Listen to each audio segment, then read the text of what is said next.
Alien soldiers mocked human legends until their war hero revealed the truth behind them. The first thing they did when I walked into that barracks was laugh.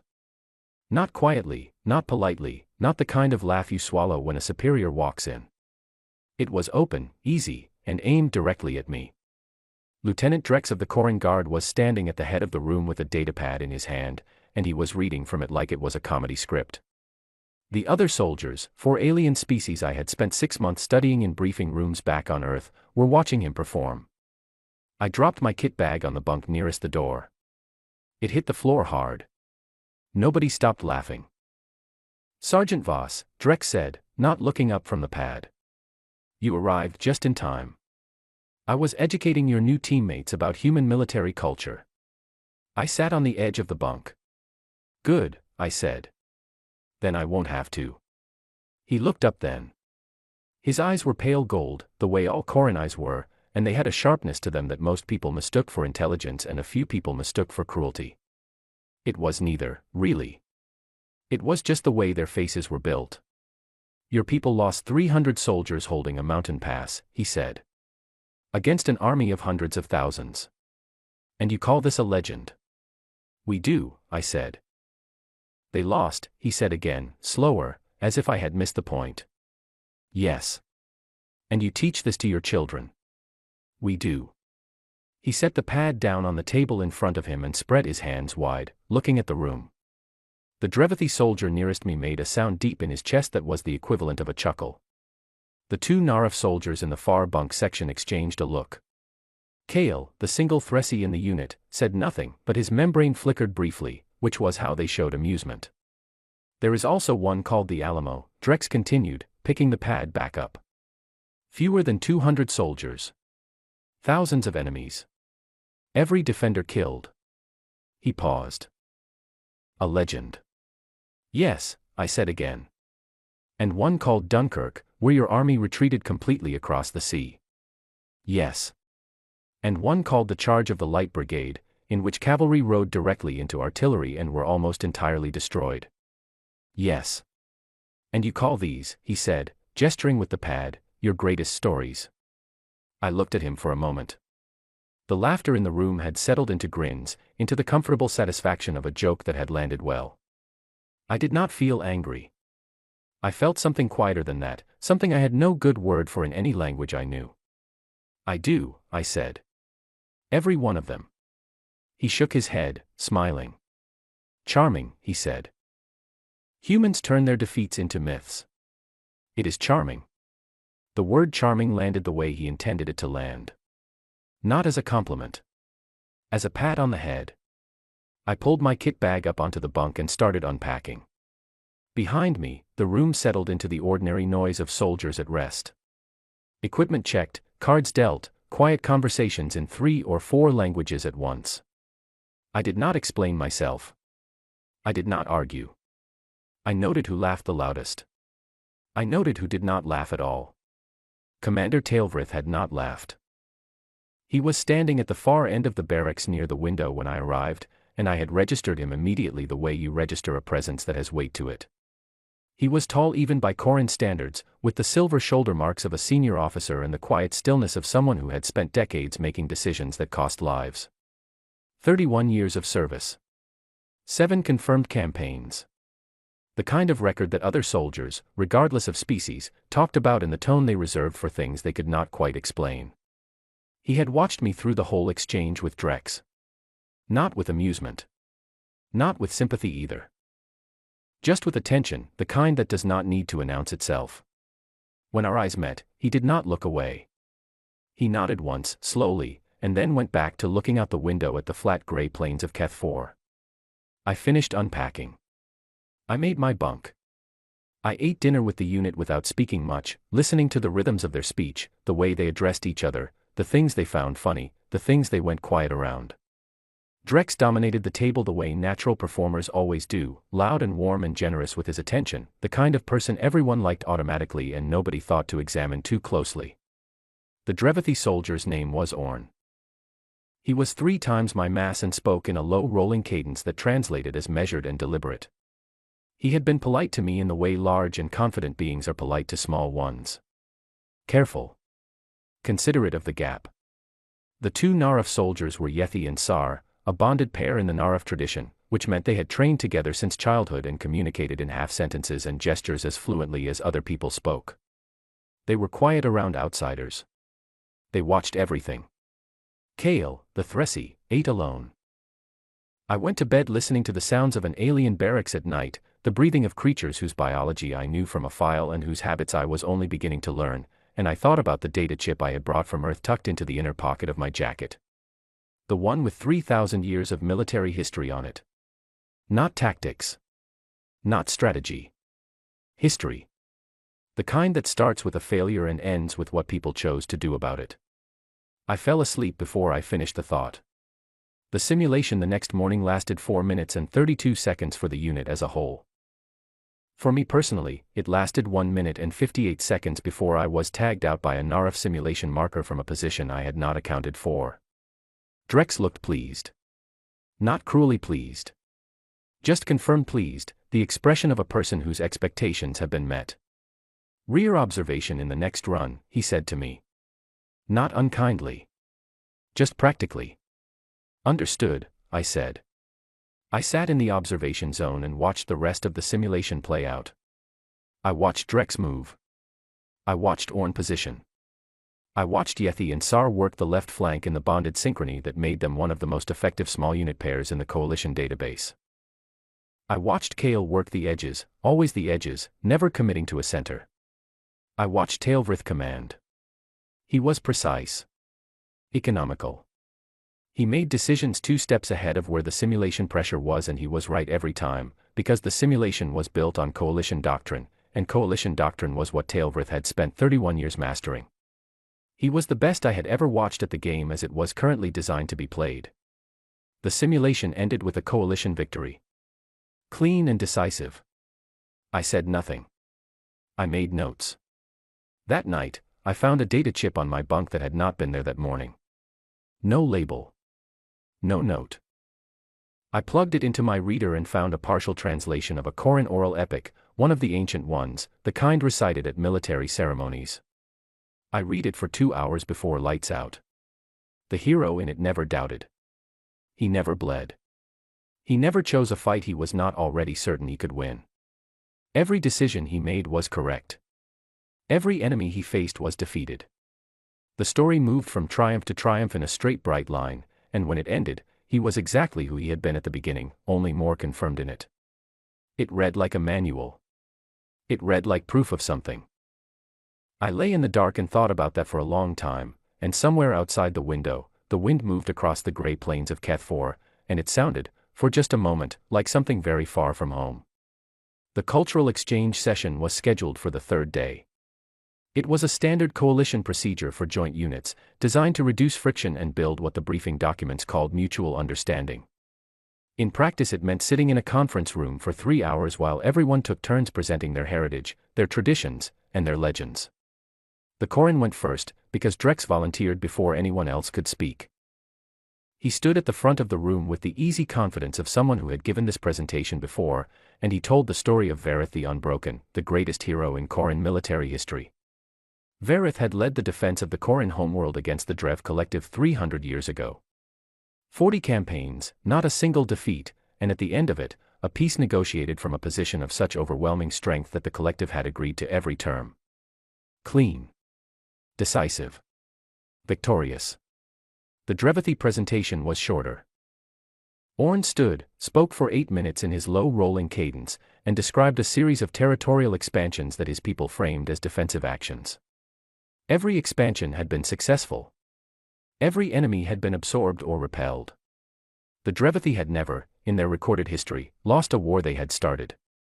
Yethi presented for the Naraf. She spoke about the bonded traditions, the way Naraf warriors trained in pairs, the philosophy that 2 minds joined as one were invulnerable in ways that individual minds could not be. Their greatest legend was the story of NovaPrime, 2 bonded warriors who had held a supply line for 6 days against a force 20 times their size, and survived. They had held. They had won. The supply line was secured. Kale did not present. He made a brief gesture that his unit tag translated as not applicable in this format, and no one pressed him. Then they looked at me. I had been thinking about this since the first night. I had considered half a dozen stories, and I had kept coming back to the same one. Not because it was the most impressive. Because it was the most honest. I stood up. I am going to tell you about Thermopylae, I said. I told it simply, the way you tell a story you know well enough not to dress up. 300 soldiers from a city called Sparta, in a country called Greece, on a planet most people in that room would never visit, holding a narrow mountain pass against an invading army that numbered in the hundreds of thousands. They knew before they went that the pass could not be held forever. They went anyway. They held for 3 days. On the third day, they were flanked by a route through the mountains that someone had told the enemy about, and the pass was lost. Every one of the 300 was killed. Greece was invaded. The Persian army marched south. And then I stopped talking. The room was quiet for a moment. So, Drex said. He said it the way you say it when you are being careful to be fair. They lost. Completely. Every one of them died. The thing they were defending was invaded. Yes, I said. And this is a legend, he said. Among your greatest. Among our greatest, I said. Why? I looked at him. I looked at the room. Because they chose to go, I said. They knew the numbers. They knew the math. They could have retreated and preserved 300 trained soldiers for the battles that came later. They went anyway, because 3 days of delay was worth more than 300 lives, and they calculated that correctly, and they were right. The delay allowed the fleet to mobilize. The fleet turned the invasion. Greece survived. The 300 did not. Drex was frowning. Not with contempt. With the focused look of a person working on a problem.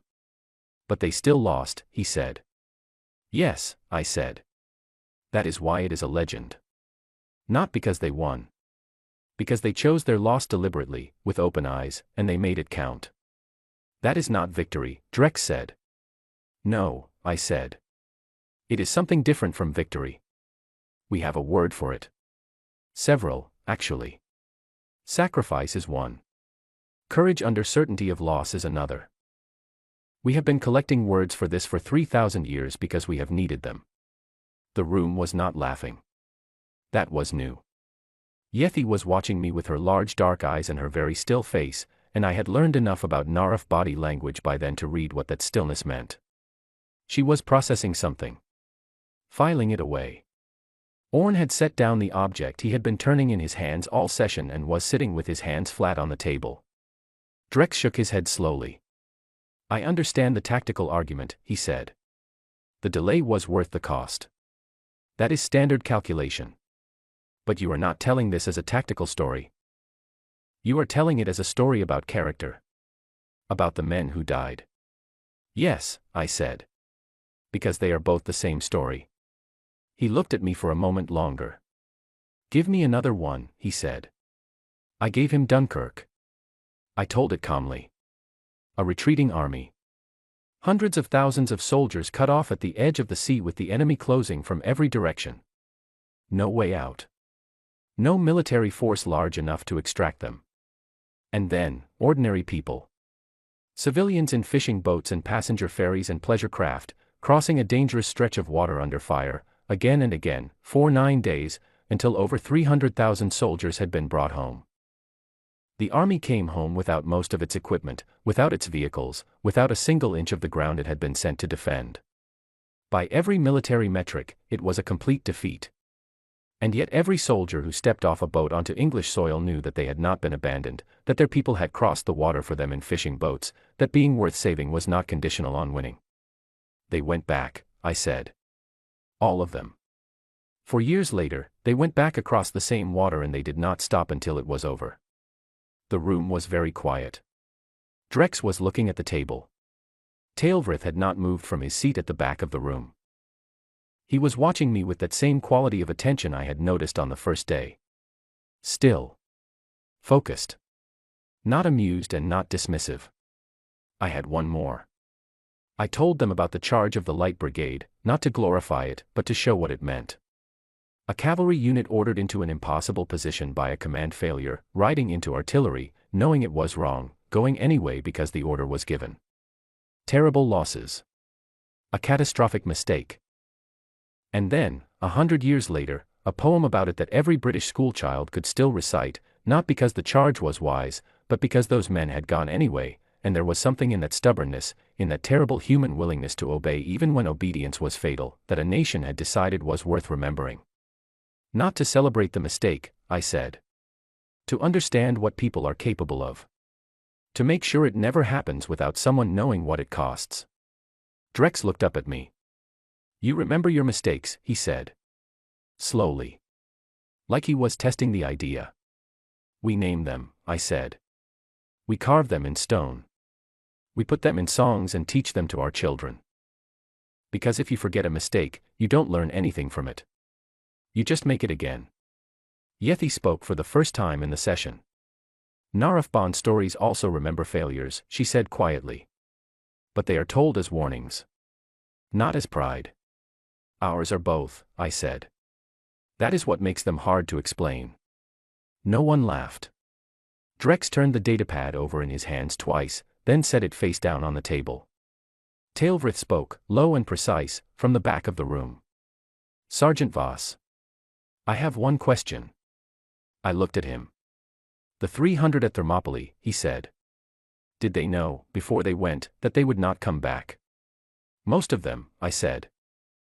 The historical record suggests that their commander, Leonidas, sent the majority of the Allied forces away before the final stand. He kept the Spartans and a small number of others. By that point, yes. They knew. Tailvrith nodded. Just once. And said nothing more. The session ended. We filed out. I was at the door when I heard Drex say, quietly, to no one in particular, I do not understand it. I did not turn around. Orn's voice came back, slower. I think that is the point, he said. I walked out into the grey Keth4 afternoon and did not let myself smile until I was around the corner. The mission briefing was short and grim and left no room for questions about motivation. A separatist faction called the Fractured Hand had seized the coalition relay station designated Outpost Velan, a communications hub positioned at the outer edge of the Keth system that routed encrypted traffic for 11 different coalition member worlds. They had taken it fast, with inside knowledge, which meant someone had helped them, which meant the coalition did not fully know what they were walking into. Estimated force inside the station, 60 to 90 armed personnel. Our unit, 8, including Tailvrith. Tailvrith ran the briefing himself. He laid out the approach with the precision I had come to expect from him in the first days of training, clear and economical, every element positioned with purpose. 2 assault teams, Drex and Orn on the main corridor push, Yethi and Sar on the secondary access route, Kale working disruption on the station's external relay nodes to limit the enemy's ability to call for reinforcement. Tailvrith commanding from the tactical relay point at the junction of the 2 main approach corridors. I was assigned rear security. I understood the assignment. I did not argue with it. I had not yet demonstrated anything in the field that would justify a different position, and Tailvrith was not the kind of commander who assigned roles based on sentiment. I took rear security. We inserted through the maintenance dock on the station's lower level, moving fast and quiet through the decompressed outer corridors in magnetic lock boots. The station smelled of recycled air and something sharper, the chemical smell of a system running on backup power. Someone had hit the main grid. The emergency lighting turned everything amber. The first contact came 60 seconds into the main corridor push. It was fast and controlled, a short engagement from a prepared position that Drex's team neutralized in under 2 minutes. Clean. Exactly the kind of contact that coalition doctrine handled well, a known enemy position, superior numbers on the assault side, overwhelming application of force to a defined point. Then the floor plan turned out to be wrong. The station schematics they had used for planning were 8 years old. 8 years ago, this station had a single main corridor running north to south with 2 perpendicular access branches. Sometime in the 8 years since, it had been expanded, and the expansion had added a second corridor system that ran parallel to the first and connected to the original structure at 3 points that were not on any map the coalition had. The Fractured Hand had built their defense around those connection points. Drex's team hit the first one 40 meters into the main push. It was not a prepared position. It was a mobile one, which meant it had flanks, and the flanks were already moving before the team identified the center. I heard Drex on the tactical channel, his voice tight but controlled. Contact on both sides. They were not pinned, but they were not moving either. Tailvritha's voice came through 2 seconds later. Measured. Secondary team, advance to Junction Bravo and establish suppression point. Primary team, hold position. Kale, how long on the relay disruption? Kale's answer came back in the form of a status code. 4 minutes.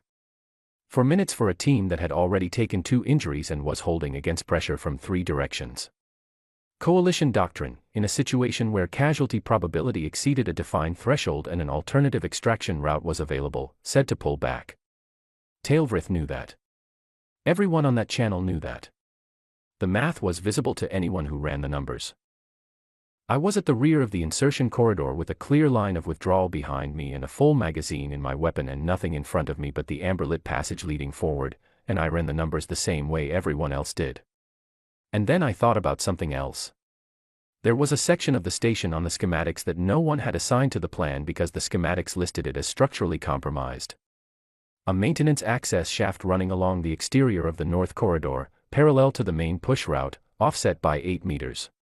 It was not on the tactical map. It was not a tactical route by any reasonable definition because the floor rating on it was listed as below operational standard and the width was barely wide enough to move through at speed. It connected to a junction point that was 6 meters behind the Fractured Hand's primary defensive line. Behind it. I was moving before I had fully finished thinking about it. I did not transmit my position. Transmitting would have meant asking for permission, and asking for permission in those 4 minutes would have consumed 30 seconds of channel time and 1 minute of deliberation, and Drex's team did not have that. I moved into the maintenance shaft access at the rear of the insertion corridor, and I moved fast, and I did not think about the floor rating listed in the schematics. The shaft was dark and narrow and the floor made sounds I did not like, but it held. I moved along it in a crouch with my weapon forward, and at the connection point 40 meters and I could hear the defensive position 6 meters away on the other side of a wall that was thinner than it should have been. I came out of the shaft at a point they were not watching because it was not on any map. Everything happened fast. It is always fast, and it is never clean, and I am not going to pretend it was either. What I can say is that the pressure on Drex's team broke within 90 seconds of my position coming online, and that when it broke, the secondary team was already at Junction Bravo, and the whole defensive structure of the Fractured Hand's primary line collapsed because it lost its rear anchor. I took 2 hits from close range, neither one serious, both of them burning in the way that focused your attention very specifically on what your body was doing. I kept moving. I had made a calculation the same way Leonidas had made his, and the calculation said that forward was the only direction that mattered right now. It took 11 more minutes to clear the station. Drex found me in the medical bay afterward. He sat down across from me, which for a Corin soldier of his rank was not a casual gesture. He sat for a moment without speaking. You transmitted nothing, he said. No, I said. You went into a structurally compromised section without authorization. Yes, I said. He looked at me for a long moment. Then he shook his head. Where did you go? Behind them, I said. He looked at me for another moment. Then he made a sound that was not quite a laugh and not quite anything else. You went where no one was watching, he said. The map was wrong, I said. The shaft was fine. How did you know the shaft was fine? I did not, I said. I decided it was worth finding out. He sat there for a little while longer and then stood up without saying anything further and walked out. At the door he stopped. The Alamo, he said. You told us they all died. Yes, I said. But the larger battle was won afterward. Yes, I said. The delay cost the enemy enough time and momentum that the campaign shifted. The men who held the Alamo did not survive to see it. But it happened. He stood in the doorway. You knew that about the shaft, he said. That it might cost you but it would shift the battle. I said nothing. He nodded once, slowly, and walked out. That night, Tailvrith came to the medical bay. He came alone, late, after the rest of the unit had checked in and the base had gone to its night routine. He sat in the chair beside my bunk and he said nothing for a while, and I had learned enough about him by then to know that the silence was not empty. "I have a question," he said at last. "All right," I said. "The surgeon at Bastogne," he said. "During the siege in your Second World War. The one who performed operations in a frozen barn without electricity. What was his name?" I stared at him. He was watching me with those pale gold eyes and a calm that had something else underneath it, something I was only beginning to recognize. "You know about Bastogne," I said. "I know about all of it," he said quietly. "I have known for some time." Tailvrith came again the next night. He came at the same hour, alone, and this time he had something in his hand, a small reader the size of a standard data tile, worn at the edges in the way things get worn when they are handled often. He set it on the surface beside my bunk without explanation and sat down. "How long?" I said. 7 years, he said. "Since I first accessed declassified coalition records on human military history." I looked at the reader on the surface beside me. 7 years. "I began with the tactical records," he said. "Force deployments, casualty assessments, strategy documentation. Standard research. I was preparing for a joint exercise with a human fleet element and I wanted to understand how your commanders thought." He paused. His hands were folded in his lap with the careful stillness he brought to everything. "I found something I was not expecting," he said. "Your tactical records were ordinary. Adequate. Not remarkable. But attached to every major engagement, every significant campaign, there were other records. Historical context files. The battles in your history that were used as the framework for understanding the tactical decisions. And I began reading those." I said nothing. I was watching his face. "I read about Thermopylae," he said. "I read about Masada. I read about the siege of Leningrad, 900 days, the city cut off from everything, the people eating things that should not be eaten, and still they did not surrender. I read about a place called Dien Bien Phu, where the side that lost refused to stop fighting until there was nothing left to fight with. I read about a man named Ernest Shackleton who failed to cross a continent of ice and then spent 2 years getting every member of his expedition home alive across some of the most dangerous water on your planet." He said Shackleton the way someone says a word they have read many times and never heard spoken aloud. "He was not a soldier," I said. "No," Tailvrith said. "That was what made it remarkable." He looked at the reader on the surface. Outside the window of the medical bay, Keth4 was dark and still. "Your people have a cultural architecture," he said. "That is the only word I can find for it. A system of stories and references and frameworks that activates under specific conditions. The condition of loss. The condition of facing something that cannot be won by any ordinary calculation. When those conditions appear in one of your soldiers, something is already present, already installed, from before they ever put on a uniform. A structure that holds." I was quiet for a moment. "You watched me at the briefing," I said. "When Drex read from the database." "Yes." "You didn't laugh," I said. He looked at me steadily. "I was not laughing," he said. "I was ashamed." The word landed in the room between us. "I laughed," he said. "Earlier, before you arrived. When I first saw the database entry, the list of defeat legends, I thought it was a documentation error. A classification mistake. I could not process it as intentional, as cultural content of value. I told my aide it was charming." He paused. "I used that word. Charming. I heard it in your voice the first day," I said. "I know," he said. "I intended it that way. And then I sat in the cultural exchange session and listened to you explain Thermopylae, and I asked you my question. Whether they knew before they went," I said. "Yes." He was quiet for a moment. "And you said yes, and I understood something that 7 years of reading had not made me understand until that moment. I had been reading the stories as historical accounts. As tactical records, almost. I had not understood that they were infrastructure." I looked at him. "Infrastructure," I said. "That is the only word that fits," he said. "Your stories are not remembered for the past. They are functional. They hold something up inside a person that cannot be created by training alone or by experience alone. They are the framework that makes it possible to go forward in conditions where the forward option is the one that makes no rational sense. He reached over and picked up the worn reader. I have been thinking about this for 7 years, he said. And I did not know how to use the knowledge. I had it in theory, but I had nowhere to apply it.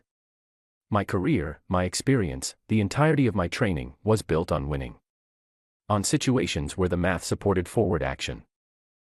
On campaigns where the numbers, handled correctly, could always be made to favor your side. And then you had a campaign where they didn't, I said. He went still. Yes, he said. The one that made you a hero, I said. He looked at me for a long moment. The campaign on the Veth border, he said. 12 years ago. We won. The math supported action, and we acted, and we won. But the cost was very high. Much higher than the projections. We accepted the cost because the strategic objective was worth it, and in the accounting of coalition military doctrine, that is a sufficient answer. The objective was worth the cost. Mission successful. He set the reader down again. I could not sleep for a year afterward, he said. The soldiers who were lost, I did not have a way to carry what had happened to them. In Koran tradition, you win or you explain why the loss was tactically necessary. There is no tradition for sitting with grief. For honoring people who died in a victory that still felt like something had been broken. I had no framework for it. He looked at me directly.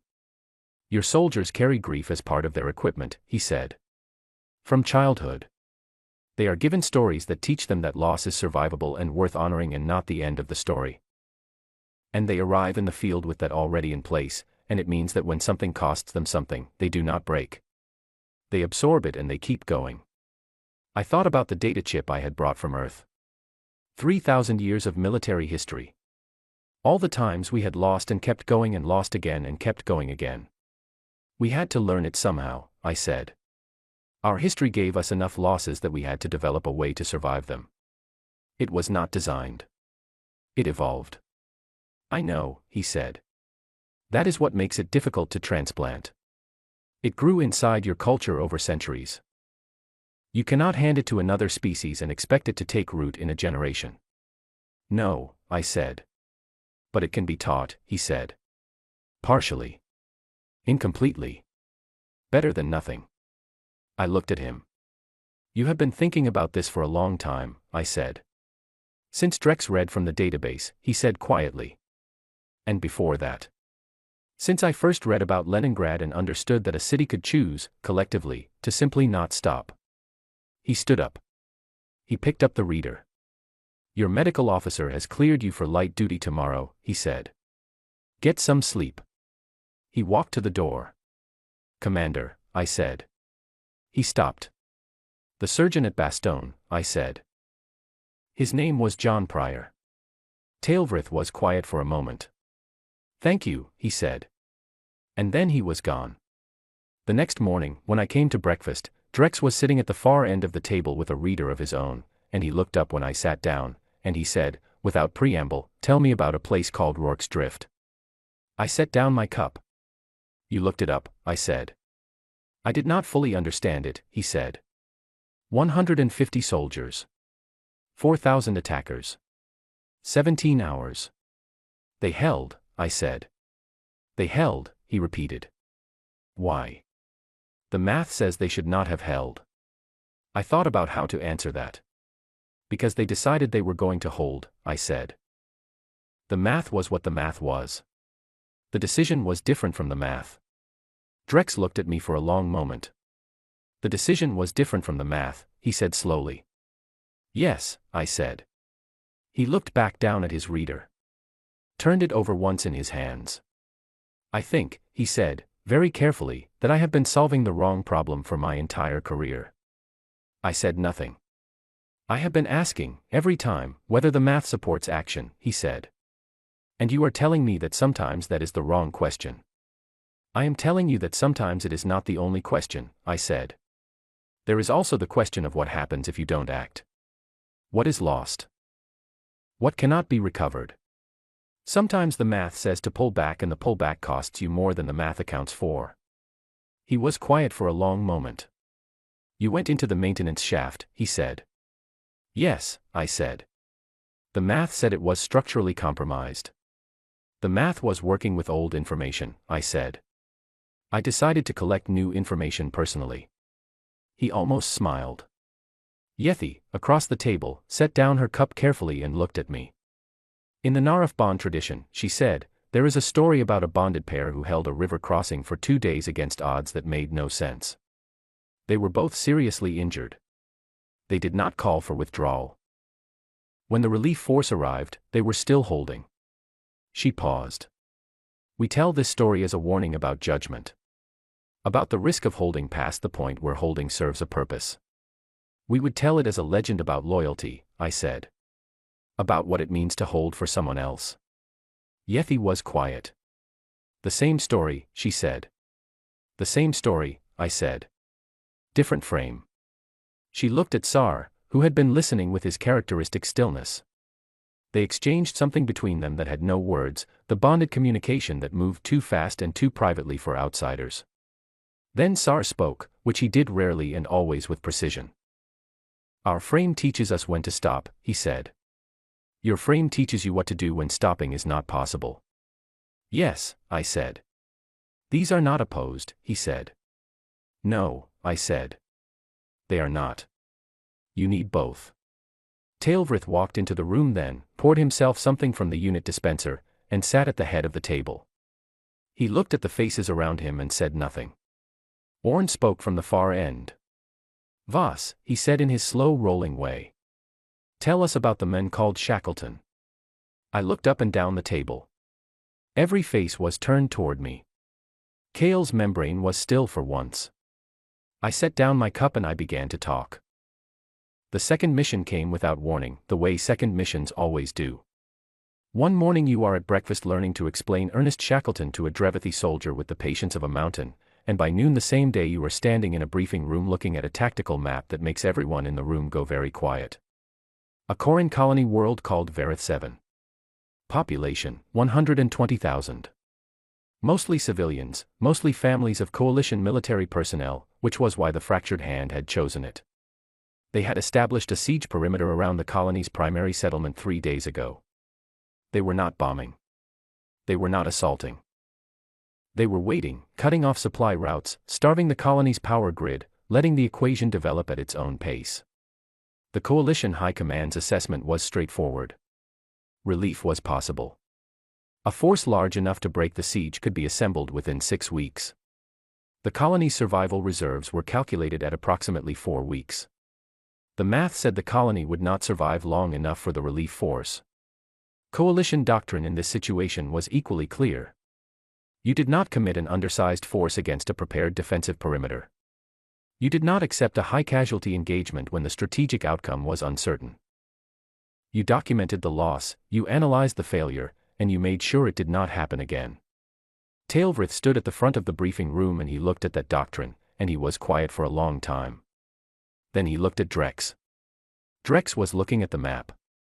His jaw was set in a way I had not seen before. He was running the numbers the way we all were, and the numbers said what the numbers said, and yet he was not moving, not reaching for the withdrawal recommendation, not doing the clean thing. He looked at me. I said nothing. He looked back at the map. There is an access route, he said. It was not a question. He was thinking out loud. Here. He pointed to a section of the perimeter where the Fractured Hand's positions were thinner. Not thin enough by any conventional assessment. But thinner. That is a very narrow approach, Tailvrith said. It is, Drex said. It is also the only one that does not require us to break a prepared line head-on. He paused. We would need to be through that gap and inside the colony's defensive perimeter before they could reposition. The window for that movement is approximately 4 minutes, Tailvrith said. Yes, Drex said. The room was quiet. Yethy and Sar were already looking at each other in the bonded way. Kale was very still. Orn had both hands flat on the table. If we do not reach the colony's perimeter in those 4 minutes, Tailvrith said, we will be caught between 2 defensive positions with no cover and no support. Yes, Drex said. The probability of mission success under that scenario is very low, Tailvrith said. Yes, Drex said. The probability of the colony surviving 6 weeks without us is lower. The silence stretched. 120,000 people, Orn said. His voice was very quiet. Yes, Drex said. I looked at Tailvrith. He was not looking at the map anymore. He was looking at Drex, and there was something in his expression that I had not seen there before. Something that looked like recognition. Tell me your reasoning, Tailvrith said to Drex. Quietly. Drex looked at the map for one more moment. Then he turned to face Tailvrith directly. We did not come here to do the safe thing, he said. We came here because the colony cannot save itself and Northwest One else is close enough to matter. The doctrine says to wait for a force large enough to guarantee success. The doctrine was written for situations where waiting was an option. He paused. Waiting is not an option here. Which means the doctrine does not apply. Which means we make the decision without the doctrine.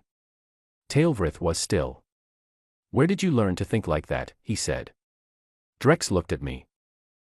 I looked back at him and said nothing. Tailvrith looked at me too, for a moment.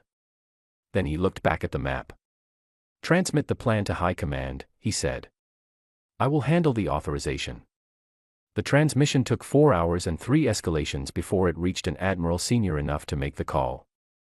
Tailvrith handled it himself, on a channel the rest of US could hear but not participate in, and we sat in the briefing room and listened to a senior coalition military officer explain, calmly and with complete precision, why the doctrine did not apply to this situation, and what the doctrine had been designed to protect, and what happened when you applied it without accounting for the thing it was not designed to handle. He did not use the word Thermopylae. He did not use the word Dunkirk. He talked about commitment. About the message sent to every colony world in the coalition if a defended perimeter with no reinforcement was simply allowed to resolve according to its own math. About what kind of force people would volunteer to fight alongside after that.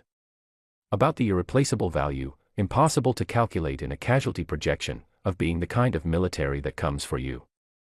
The Admiral authorized the mission. We launched at dawn the next morning.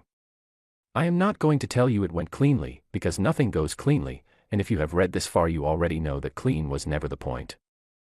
The approach was fast and it was brutal and the 4-minute window turned out to be closer to 3, and somewhere in those 3 minutes Orn took a hit that knocked him down and kept him down, and Kale's disruption on the enemy communications failed 40 seconds early, which meant the perimeter ahead of us started to close before we expected it to.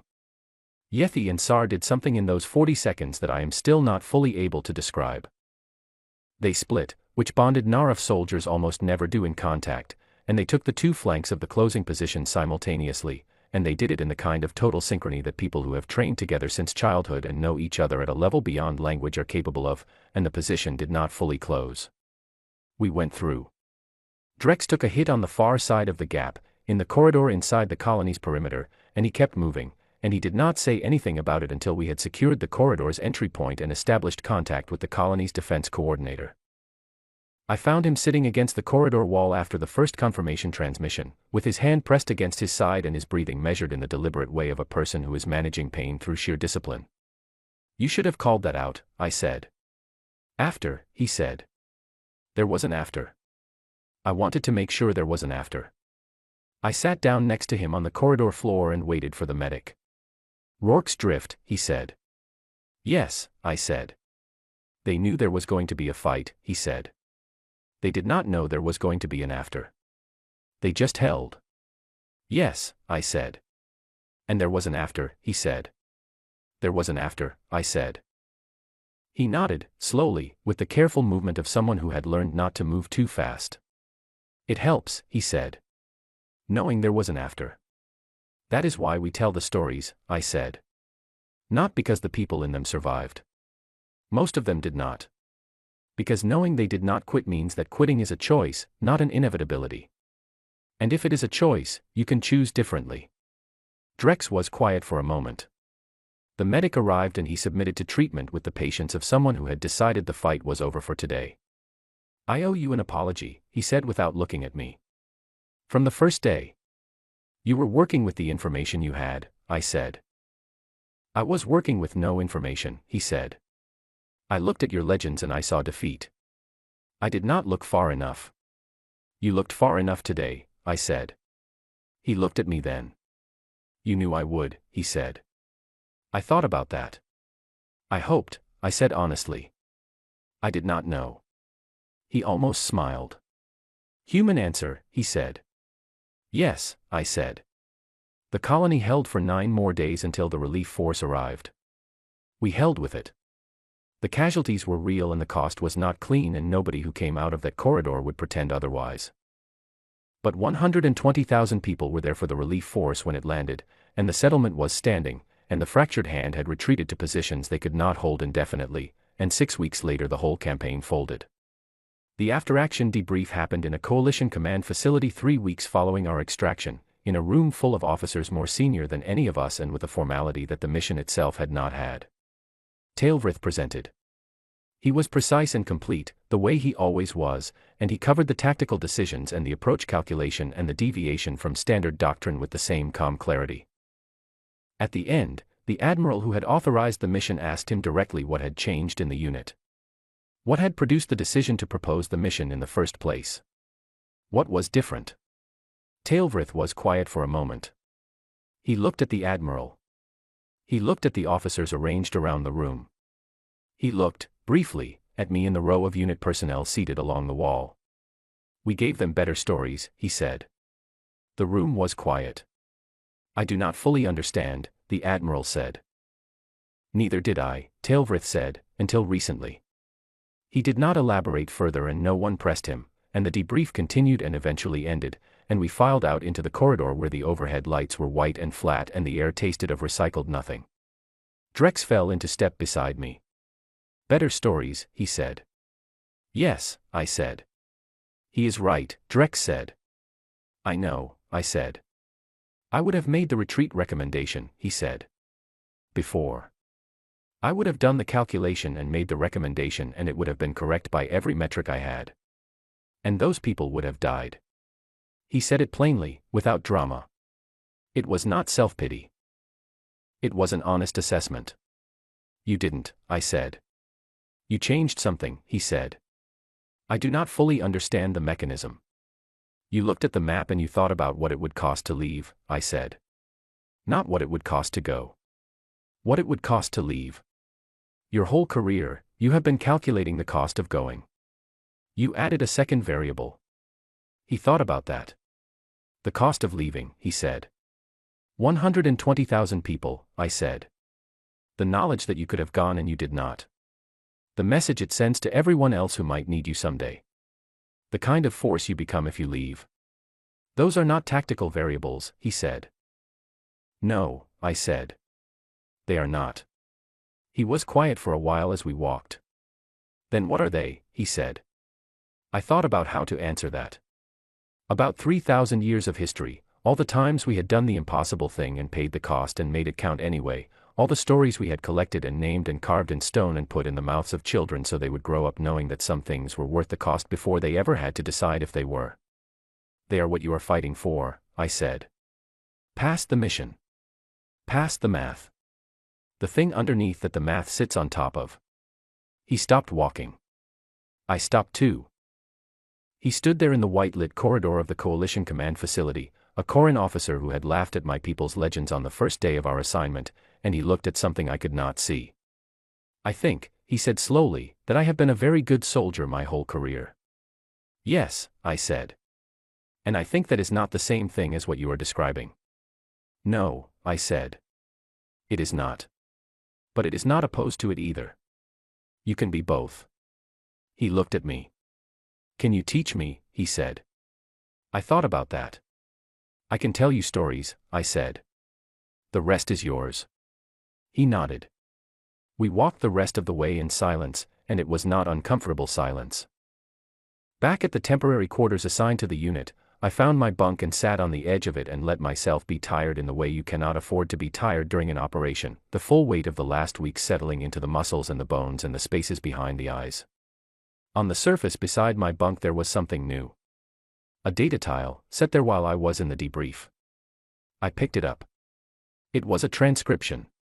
Long, careful, informal Corin script with a translation attached. An oral history, the kind that in Corin tradition was recited at military ceremonies and preserved in the cultural record. I read the translation slowly. It was a new story. Not ancient. New. A story about a Koran soldier who faced an impossible position, in a battle I did not recognize, against odds that the math said were insurmountable. The soldier did not win, not entirely, not in the clean way that Koran legends usually required. The soldier held long enough for something else to succeed, and paid the full cost of holding, and the larger battle turned. It was not a perfect story. It was a little stiff in places, the way a tradition reaching for a new shape is always a little stiff. But the bones were right. At the end of the translation, there was a single line in Tailvritha's handwriting. The name of the soldier in this story is a translation. It took 3 Koran sentences to approximate it. The word is human. It is the first word in our tradition that required 3 sentences to translate. I considered this significant. I turned the tile over. On the back, in the same careful handwriting, was the word endurance. I sat there with it in my hands for a long time. Outside the window, Keth-4 was dark and still and far from home, and somewhere in the colony called Vareth 7, 120,000 people were going about their lives in the ordinary way that people do when the crisis is over and the ordinary has resumed, never knowing quite how close the math had come to having the final word. I thought about Leonidas choosing to stay in the pass. About the little boats crossing the channel in the dark. About the men who spent 2 years bringing his people home across impossible water. About all the things my people had lost and named and refused to forget, all the infrastructure we had built over 3,000 years out of the raw material of failure and stubbornness and the refusal to let the math be the last word. I thought about Drex looking at the map and asking the second question. I thought about Tailvrith sitting in the dark and saying the word ashamed with the quiet honesty of someone who had earned the right to say it. We had not changed the galaxy. We had not proven anything grand or final. We had held a corridor for 9 days and helped 120,000 people survive until the relief force arrived, and somewhere in the process of doing that, something had shifted in the people I had done it with, some small piece of infrastructure had been transferred, incomplete and imperfect and a little stiff in places, but present. Better stories. I set the tile down on the surface beside my bunk, and I lay back, and I looked at the ceiling of a barracks on a world far from Earth, and I thought about all the names we had carved in stone, and all the reasons we had done it, and for the first time since I had arrived on Keth-4, I did not feel small. I felt, in the particular and irreplaceable way that comes from having stood in a difficult place and not moved when moving would have been easier, like exactly what I was. A soldier from a species that had been learning, for 3,000 years, what to do when the math said to stop. We had a lot of stories. We were not finished adding to them.